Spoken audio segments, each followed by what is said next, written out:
Assalamu alaikum everyone, welcome back to the channel.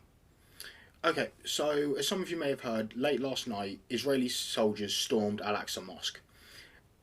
Now, I'm going to be showing a video clip of this just to let you know it could be harrowing for some people, so viewer discretion is advised. It's about a minute long. And yeah, in this video, you'll see them trying to storm the mosque. The worshippers inside tried to keep them out. You'll see flashbangs going off. You'll see tear gas. And, people obviously quite scared. And just in a general state of disarray. Let's get started.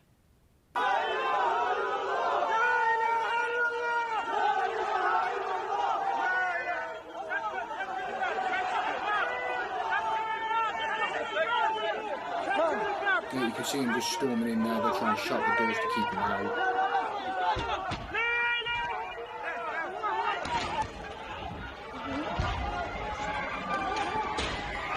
You can hear explosions and see tear gas going off. You can hear women screaming. You can hear children crying. Look, they're just storming in.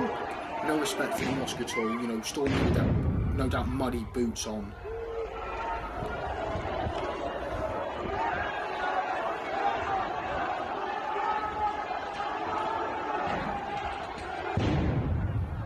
Yeah, and so again, apologies for anyone who may have been affected by that, but this just goes to show you how bad things are over there. And one thing that's interesting to note here is that tear gas is illegal under the Geneva Convention.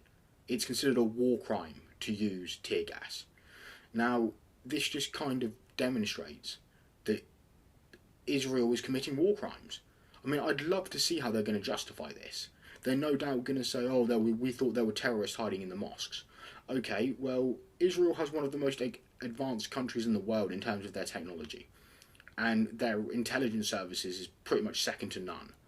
So I'm incredibly sure they could have done plenty of surveillance on that mosque to see whether or not there were terrorists inside there. They didn't just have to boot the doors in and start throwing in grenades, and terrifying the people that were there, either eating their iftar meal, to break the fast, or, maybe praying Tadawir. These weren't militants, these weren't armed terrorists hiding in this mosque. There were old people, women and children in this mosque. You could, as I said in the video, you can hear them screaming. So, yeah, tell me again how Israel is the victim here. Tell me again how Israel isn't the aggressor. Because from what this video clearly shows, they are the aggressor and they're war criminals. These soldiers are war criminals. So, yeah, I would just love to see how the Israeli government is going to spin this to make themselves look like the good guys. And although, obviously, this is inside a mosque, obviously a Muslim place of worship, it's important to note that this isn't like a Jewish versus Muslim thing. This is an Israeli versus Palestinian thing. Palestinian Christians are just as oppressed as Palestinian Muslims. That's something that's very important to note.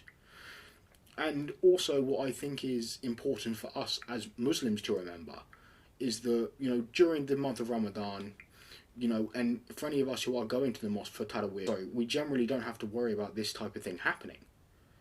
For the most part, when we go to the mosque, we fully expect to be able to leave the mosque and get home safely.